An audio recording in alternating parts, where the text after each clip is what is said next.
This is a technology which may enable resonating carbon nanotube sensors and maybe in the future carbon nanotube-based oscillators, which might be parts of filters and RF NEMS devices. It's a pleasure for me to be here today and present progress in the CabTuRes project. We talk about a project which is mainly focusing on technology integration for carbon nanotube resonators. So what you see here is actually the objective, having a carbon nanotube attached to electrodes which are suspended from the substrate and can be actuated, integrated on a chip like this in combination with an integrated circuit which might be attached to this sensor layer by a vertical integration technique, and which is packaged by a third layer bonded to the stack so far. So this is a technology integration project with different bits and pieces, and the groups are actually working on the solution for these individual problems. And this is a structure which we showed already last year, where a carbon nanotube is attached between tips, and this is one of the objectives. We are currently fixing individual problems in these individual work packages. We are in year number 3 of a 4-year project. We are collecting the first measurement results based on those kind of structures, and this is actually the content of my presentation. This is what I would like to show you today. The motivation, of course, of these carbon nanotube resonating devices is not just because they are small, but they are small. But they in particular also operate at very low power consumptions. But due to the fact that the mass of these resonating structures is very small, we actually assume a very high mass resolution in detecting molecules or atoms which are adsorbing onto these nanostructures. The combination with a mechanical tuning mechanism will allow to tune the resonance frequency of this device over a very large range, and this is because the carbon nanotube yield strain is said to be very high, and you will see in some results which I'm presenting today that we indeed operate with strain levels in the order of 2 to 3% currently and achieve results with these. I already mentioned the resolution, but of course, due to the low mass and the high operating frequency, we also expect high sensitivities. So we see that this is a technology which may enable resonating carbon nanotube sensors, and maybe in the future also carbon nanotube-based oscillators, which might be parts of filters and MEMS, RF NEMS devices like this.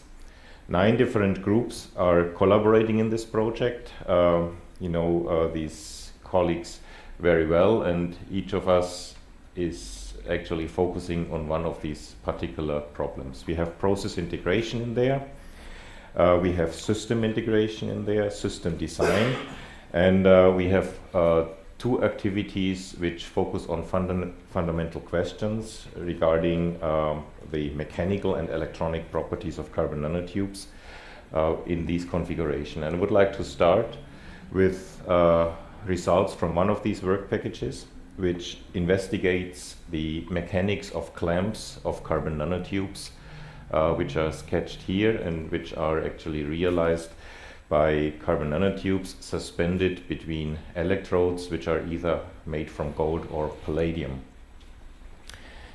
So the objective is that we investigate the quality of these clamps and to quantify the forces which we can apply to the carbon nanotubes.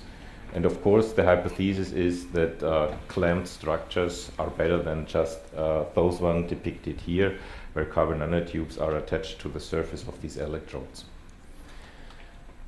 We applied different options to deposit metal on top of the carbon nanotubes, either by electron beam lithography and deposition of metal, by electroless metal deposition, and by electron beam induced metal deposition.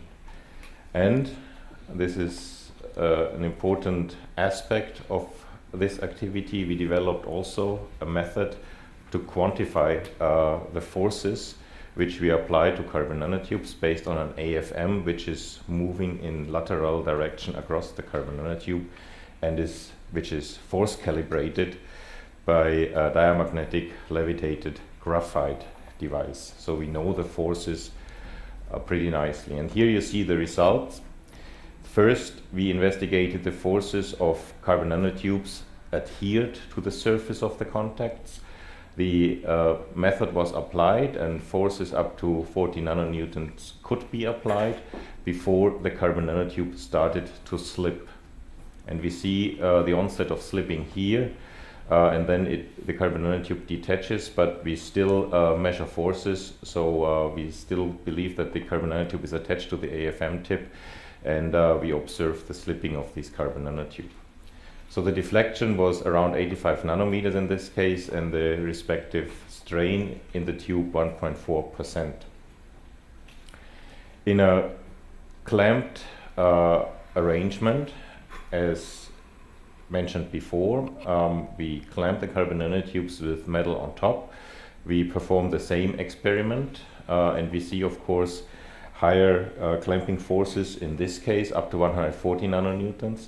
And before the carbon nanotube starts to slip or starts to detach from the pads. The strain is 4.4% in this case, before the clamp starts to fail.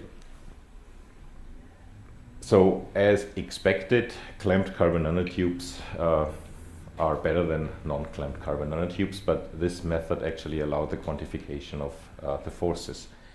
So I'd like to summarize and draw some conclusions.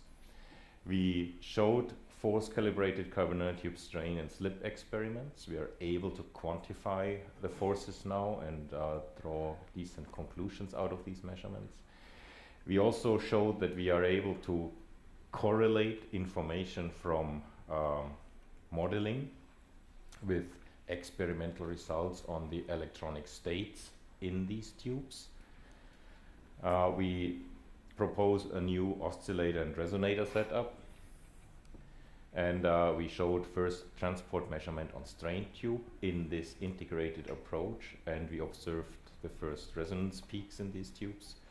And we in particular started to combine results from different groups having experience in carbon nanotube growth into this project of process integration for the integrated setup at the end. Thank you very much for your attention.